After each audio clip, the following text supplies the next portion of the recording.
और हमारे साथ यहाँ पे जुड़ चुके हैं आउटसोर्स कर्मचारी।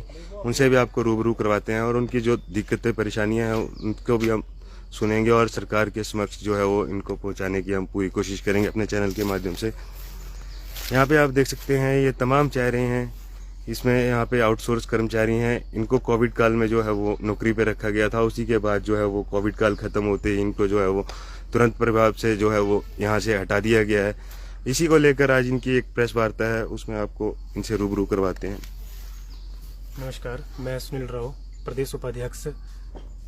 सरकार से हमें निवेदन ये है कि जैसे सरकार हमारे लिए अब 25 अगस्त को इन्होंने हमारा एक्सटेंशन दी हुई थी, लेकिन उसमें लिख दिया था ना उन्होंने कि 30 सितंबर को इनको ऑटोमेटिक ही रिलीव कर दिया जाएगा।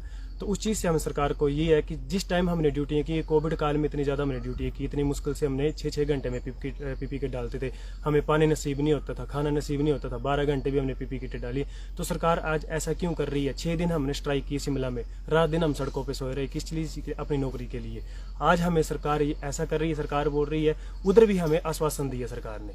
आश्वासन के बिना उन्होंने हमें रिटर्न निकाला, कुछ ना किसी चीज़ के लिए। आज हम हॉस्पिटल में जा रहे हैं तो हॉस्पिटल वाले हमें बोल रहे हैं कि आपका रिलीविंग ऑर्डर पहुंच चुके हैं। तो आज सरकार से हमें निवेदन ये है कि बाय चांस हमें सरकार ने हमें आश्वासन दिया कि हम आपके बारे में कुछ कर रहे हैं, तो वो कब करेंगे? इतने महीने, 2 महीने लगेंगे, 3 महीने लगेंगे, 15 दिन लगेंगे, 10 दिन लगेंगे, तो इतने हमारे जो कोविड कर्मचारी वो कहाँ जाएंगे?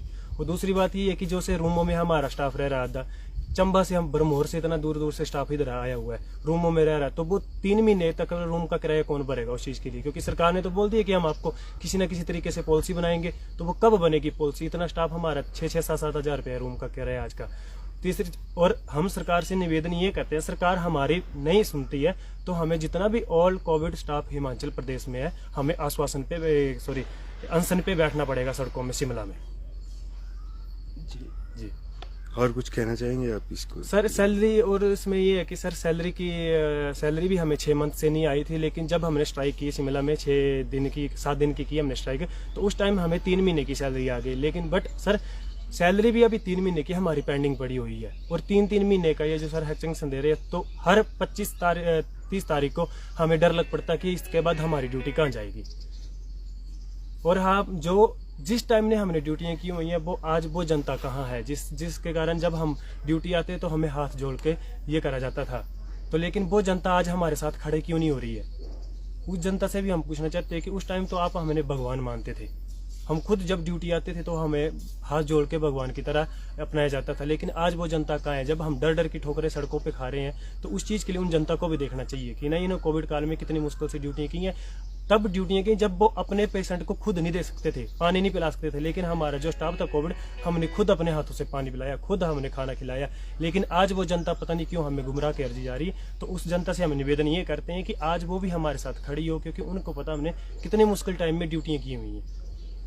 जैसे आपका अभी शिमला में रोष प्रदर्शन हुआ था, उसी के साथ इसकी आप हड़ताल वगैरह भी कुछ यहाँ पे, इसमें अगर आपको इसमें कुछ निर्णय नहीं लिया जाता है सरकार द्वारा, तो इस पे आप हड़ताल वगैरह या अनशन कुछ करना चाहेंगे? जी सर, जैसे बाय चांस हमें सरकार से कोई रिस्पांस अच्छा नहीं आता, क्योंकि अभी सरकार तो रिस्पांस अच्छा दे रही है, लेकिन दे रही है बर्बली।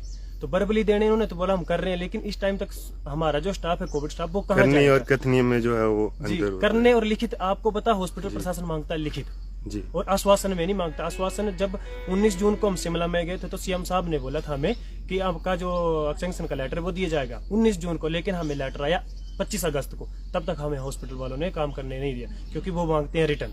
तो हमें बाय चांस सरकार से कोई रिस्पॉन्स अच्छा नहीं आता है, तो हम जितना भी कोविड स्टाफ है पूरा अनशन पे बैठेगा, फिर भूख हड़ताल पे, क्योंकि हमें तो जॉब चाहिए। क्योंकि 3 साल हम कहाँ गए? 3 महीने के लिए हम अपनी मर्जी से आए थे, क्योंकि हमें बोला गया था कि 3 महीने को आपको रखा गया। फिर हमने 3 महीने बाद निकाल देते तो हमें पता था, क्योंकि 3 महीने हम अपनी मर्जी से आए, लेकिन 3 महीने करते आज सर 3 साल हो गए हमें। आज हमें क्या बोला जा रहा है कि आप ड्यूटी से ऑटोमेटिक रिलीव है, तो वो तो हमें सिर्फ हमारा यूज एंड थ्रो किया सरकार ने और बाहर फेंक दिया। जी, आप कुछ कहना चाहेंगे मैम? जी नमस्कार, मैं कोविड-19 स्टाफ हूँ आयुर्वेदिक पपरोड़ा से।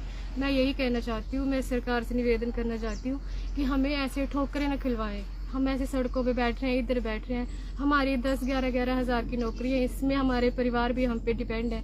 और जब ये नौकरी हमसे गई है तो हम कितना दुखी हैं, हम तो ऐसे लग रहा है जैसे डिप्रेशन में जा रहे हैं और बहुत ज़्यादा परेशान हैं हम तो बस मुख्यमंत्री जी से निवेदन ही कर सकते हैं कि प्लीज़ हमारा दुख समझे। हम बहुत ज़्यादा परेशान हैं और हमारे परिवार, हमारे बच्चे, उनकी फीस सब कुछ इसी नौकरी पे डिपेंड है। अगर हमारे पास कोई और साधन होता ना तो हम ऐसे भूखे सड़कों पे नहीं बैठते, तो हम उस तरफ चल जाते। पर हमारे पास इस टाइम कुछ भी नहीं है, बस इसी नौकरी का सहारा है। तो हम तो बस निवेदन ही कर सकते हैं सरकार से कि हमें ऐसे ठोकरें ना खिलवाएं, इधर उधर भटकाएं ना, और जो हमारी नौकरी है प्लीज़ कोई पॉलिसी बनाए और ऐसे हमें 15 दिन बाहर, महीना बाहर, 2 महीने बाहर ऐसे ना करें। क्योंकि हमें भी हॉस्पिटल से भी हमें फिर वो रिस्पॉन्स नहीं मिलता है, वो रिस्पेक्ट नहीं मिलती है।